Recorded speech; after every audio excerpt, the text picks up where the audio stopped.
अरे टेढ़ आंख के काने सलवार पहन के भाजा था जब देखे थे तेरे दाने। सलवार पहन के भाजा था जब देखे थे तेरे दाने। ये भी करा। धनकर साहब को कोई गाना, अडानी हमारे को कोई गाना लगातार आप बनाने माने। अरे भाई करेंगे, चिंता ना करो, सबका इलाज करेंगे, सबका इलाज करेंगे, चिंता ना करो। 24 में कौन पीएम बन रहा है? 24 में मेरी तो तमन्ना मायावती पीएम बने भाई, मेरी तो तमन्ना है। बनवा दो 2 महीने में इस देश की काया पलट कर देंगे। बहन जी को मौका दो, एक बार दो काया पलट। संविधान पूर्ण रूप से लागू हो जाएगा। आज संविधान तड़प रहा है। संविधान के सबसे बड़े दुश्मन है ये बीजेपी वाले लोग। नहीं चाहते इस देश में संविधान हो, क्योंकि ये आरएसएस के लोग हैं। आरएसएस का गठन 1925 में हुआ। इनका मकसद है इस देश से अम्बेडकरवाद और महापुरुषों की विचारधारा खत्म हो जाए। इनका लक्ष्य है 2024 में दोबारा से चुनाव लड़के जीत करके इस देश में 2025 में संविधान को खत्म करेंगे ये लोग। संविधान जब खत्म हो जाएगा तो फिर ये लोग, बाबा साहब अम्बेडकर ने इस देश के अंदर जो मनुस्मृति थी, मनुस्मृति में लिखा था ढोल पशु गवार शूद्र नारी ये सब ताड़न के अधिकारी, उसमें लिखा था साहब। लेकिन बाबा साहब ने अब नारी को पढ़ने का अधिकार था। मेरी बहनें आज इंटरव्यू लेने के लिए आई है, मेरी बहनें महिला होकर के इंटरव्यू लेने के लिए आई है। लेकिन महिला इंटरव्यू की तो बात क्या है, महिला अच्छे कपड़े नहीं पहन सकती। शुद्धिकरण के नाम पर मेरी बहनों आपका बलात्कार होता था आए दिन। जब शादी होती थी ब्राह्मण के घर में आपको हाजिरी दे के जानी पड़ती थी। कहते थे शुद्ध करके भेजेंगे, शुद्धिकरण के नाम पर हमारी असमत लुट जाती। आखिरी सवाल मेरा यही है, कितना उम्मीद है, कितनी सीटें आ जाएंगी इस बार मायावती?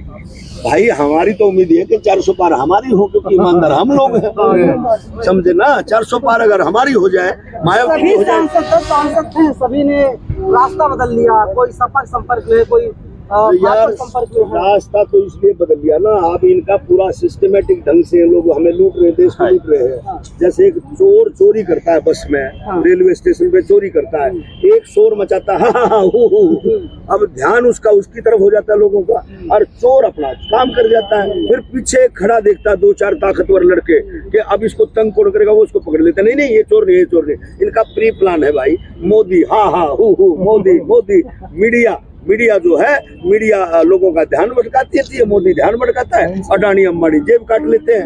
रेलवे चलिए मीडिया ध्यान भटकाती है, मीडिया को प्री प्लान। बहन जी आप लोग अगर निस्वार्थ भाव से मीडिया का काम कर रहे हैं तो इस समाज में जो असली बात करें उसको दिखाने का काम किया करो। नहीं तो मीडिया टोटल जो है ना, जो बड़े चैनल हैं, आज तक है, एनडीटीवी है, अब वो एक हमारे रविशंकर जी होते थे, वो नहीं खरीदा गया बेचारा। मीडिया को गोदी मीडिया कहना चाह रहे हैं। गोदी मीडिया कहेंगे भाई, जो मोदी की बात करेगा गोदी मीडिया। मोदी की अच्छी बात करो ना। मोदी ने इस देश के लिए क्या किया वो बताओ ना।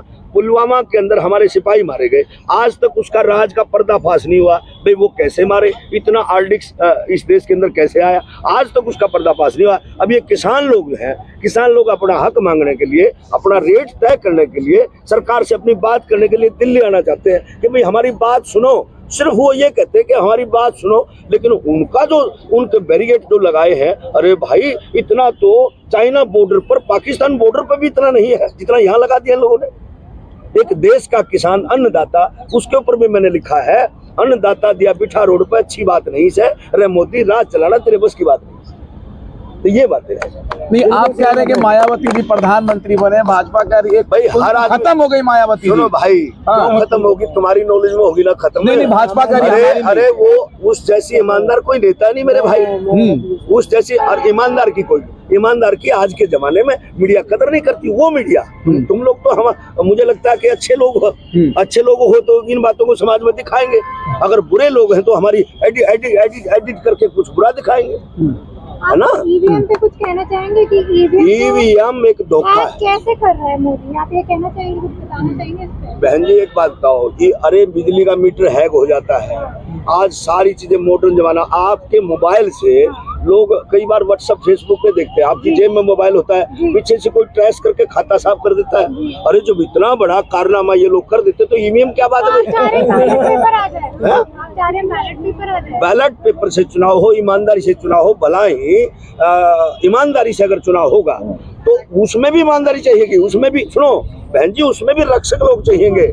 बैलेट पेपर से चुनाव हुआ चंडीगढ़ के अंदर सरेआम सब लोगों ने देखा, पूरी दुनिया ने थू थू किया बीजेपी पर, पूरी दुनिया ने थू थू किया। जो पोलिंग एजेंट जो अफसर था उसको आज सब लोग गालियां बक रहे हैं। ये तो मैं भला मानता हूँ सुप्रीम कोर्ट का, चंद्रचूड़ जी की टीम का, जजों का, जिन्होंने निष्पक्ष भाव से उन्होंने वोटों को सही ठहराया और आज एक दलित समाज का बेटा वहां का मेयर बना। ये संविधान की ताकत है। मैं आपसे पूछना चाहूंगी कि इलेक्शन से कुछ चंद महीने पहले ही क्यों ये बात ईवीएम की इतनी आग बबूला की तरह फैलती जा रही है? बहन जी, ये लोग पता क्या करते हैं, ये लोग इस तरह से लोगों को टारगेट बनाते हैं, कोई न कोई मुद्दा ऐसा ले आते हैं कि लोगों का ध्यान भटक जाता है। अब ईवीएम के लिए वो हमारे भरतभूषण जी थे, वकील थे, जो सुलझे हुए वकील, हाई कोर्ट के, सुप्रीम कोर्ट के वकीलों ने आवाज उठाई, भाई ईवीएम बंद करो। अब ये कोई न कोई ऐसा ड्रामा फिर रच देंगे, भाई उससे उधर से ध्यान भटके उधर चला जाए, उधर से ध्यान भटके उधर चला जाए, ध्यान भटकाने के लोग। तो आपको लग रहा है कि सुनेंगे, ईवीएम हटाएंगे? भाई नहीं सुनेंगे तो समाज बड़ा घाटे में जाएगा। समाज को देखो, ये इस देश के लिए बड़े शर्म की बात है, ये केवल चंद समाज के लोगों के लिए नहीं, 36 बिरादरी के लोगों के लिए। एक 36 बिरादरी नारा है भारत के अंदर, कहते हैं 36 बिरादरी के लोग हैं। हालांकि मैं बिरादरियों पे विश्वास नहीं करता। बाबा साहब ने पूरे देश का आंकलन किया।